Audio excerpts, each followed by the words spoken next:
আসসালামু আলাইকুম, welcome back to my channel. আপনারা সবাই কেমন আছেন? আমি আজকে আপনাদের মাঝে একটি দুর্দান্ত রেসিপি নিয়ে হাজির হয়ে গেছি। এই রেসিপিটি বড় বড় মিষ্টি ভাণ্ডারকেও ফিল করে যাবে। তাই কথা না বাড়িয়ে চলুন ভিডিওটি দেখে নেওয়া যাক। প্রথমে একটি কড়াইতে আমি 1 চামচ পরিমাণ ঘি নিয়ে নিলাম। অবশ্যই ঘি দিয়ে রান্নাটা করার চেষ্টা করবেন। এতে আমি 4 চামচ পরিমাণ সুজি অ্যাড করে নেব।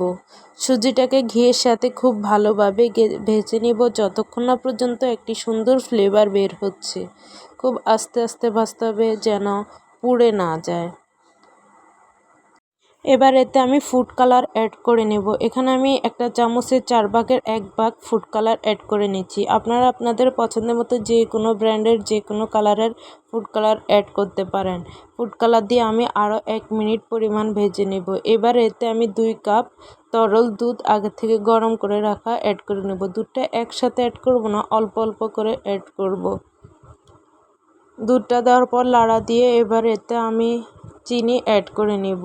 এখানে আপনারা যে যেরকম মিষ্টি খেতে পছন্দ করেন অবশ্যই নিজের মতো করে চিনিটা অ্যাড করে নেবেন। আমি এখানে 2 চামচ পরিমাণ চিনি বা 1 কাপ পরিমাণ চিনি অ্যাড করেছি। আপনারা চাইলে বাড়িয়ে কমিয়েও নিতে পারেন। এবার এটিকে খুব ভালোভাবে মিক্স করতে হবে এবং যতক্ষণ না পর্যন্ত একটা ঘন লেয়ার তৈরি না হচ্ছে ততক্ষণ পর্যন্ত এটাকে অনবরত নেড়ে নিতে হবে। আর যারা মিষ্টিতে লবণ খাওয়া পছন্দ করেন তারা চিনির সাথে লবণটাও অ্যাড করে নেবেন। এখানে আমি হালকা কিছু পরিমাণ লবণ অ্যাড করেছি। খুব অল্প সময়ে সুজিটা খুব শুকিয়ে একটা ঘন লেয়ার তৈরি হয়ে যাবে।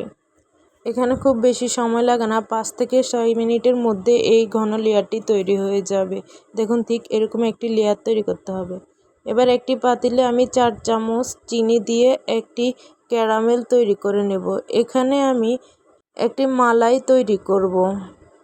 এরপর আমি 1 লিটার গরম দুধ এতে দিয়ে দেব।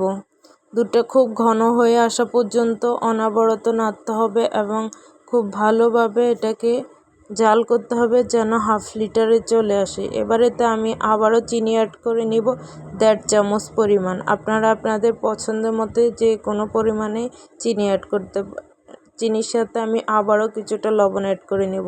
এটা খুব তাড়াতাড়ি ঘন হওয়ার জন্য এখানে আমি 2 প্যাকেট দুধ আগে ঠান্ডা দুধের সাথে অ্যাড করে তারপরে পাতিলে ঢেলে দিব। এতে মালাইটা খুব তাড়াতাড়ি ঘন হয়ে যাবে। আপনারা চেষ্টা করবেন আমি ঠিক যেভাবে রান্নাটি করছি এভাবে করে নেওয়ার জন্য। যারা আমার চ্যানেলে নতুন আছেন অবশ্যই চ্যানেলটিকে সাবস্ক্রাইব করবেন। আরও নতুন নতুন ভিডিও পেতে বেল আইকনটি ক্লিক করে রাখবেন।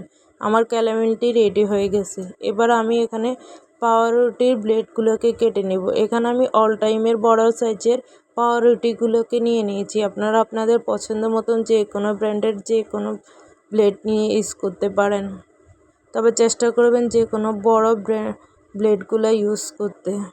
পাউরুটির 4-5টা খুব ভালোভাবে সুন্দর করে কেটে নিতে হবে এক সমান করে। এখানে আপনারা যতগুলো মিষ্টি বানাতে চাইবেন তত পিস পাউরুটি এভাবে কেটে নেবেন। পাশগুলো ফেলে দিবেন না, এগুলো পরে কাজে লাগবে। এবার একটি একটি করে পিঁড়ি বেলুনের সাহায্যে বেলে এগুলোকে একটু পাতলা করে নেব, বড় সাইজের করে নেব।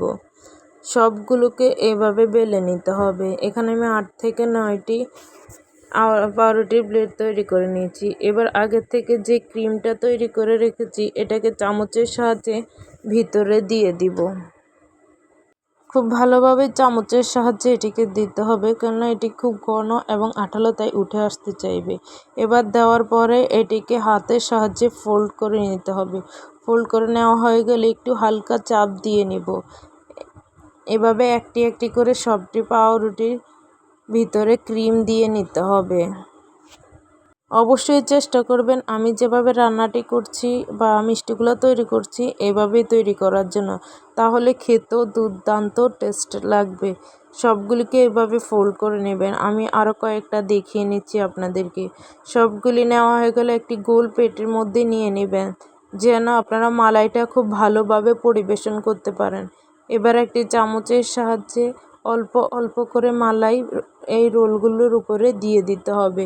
সবগুলা মালাই একসাথে দিয়ে দিলে হবে না, কিছুক্ষণ পর পর এগুলাকে ছড়িয়ে দিতে হবে।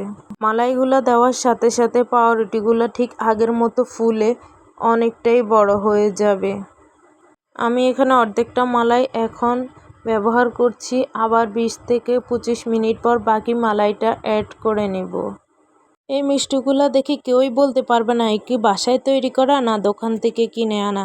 অবশ্যই চাইলে এগুলি আগের দিন রাত্রে তৈরি করে রাখলে আপনারা যে কোনো মেহমান আসলে তাদেরকে পরিবেশন করতে পারেন। আবার সকালের নাস্তা বা বিকেলের নাস্তা অথবা বাচ্চাদের টিফিনেও আপনারা এই মিষ্টিগুলো তৈরি করে দিতে পারেন। যেসব বাচ্চারা বেশি বেশি মিষ্টি খেতে পছন্দ করে দোকান থেকে না কিনে এনে এইভাবেই তৈরি করে দেখেন, খুব টেস্ট লাগবে এবং খুব আরাম করে বাচ্চারা এই মিষ্টিগুলো খেয়ে নেবে। যেহেতু এটি দুধ আর সুজি দ্বারা তৈরি, তাই এটাতে অনেকটাই ভিটামিন আর প্রোটিন রয়েছে। এটা আপনার বাচ্চার হেলদি এর জন্য অনেকটাই উপকারিতা আসবে। যারা আমার চ্যানেলে নতুন আছেন চ্যানেলটিকে অবশ্যই সাবস্ক্রাইব করে নেবেন, আরও নতুন নতুন ভিডিওতে বেল আইকনটি বাজিয়ে নেবেন। আর এটিকে আমি পরিবেশন করার জন্য উপরে কিছুটা কিশমিশ দিয়ে নিয়েছি। আপনারা চাইলে কাজু বাদাম, পেস্তা বাদাম যে কোনো কিছু দিয়ে এটিকে পরিবেশন করতে পারেন। এরকম আরও নতুন নতুন ভিডিও পেতে আমার চ্যানেলটি থেকে ঘুরে আসুন। অবশ্যই কমেন্ট করে জানাবেন ভিডিওটি কেমন হয়েছে, দেখতে কেমন হচ্ছে, আর অবশ্যই আপনারা বাসায় ট্রাই করে দেখবেন।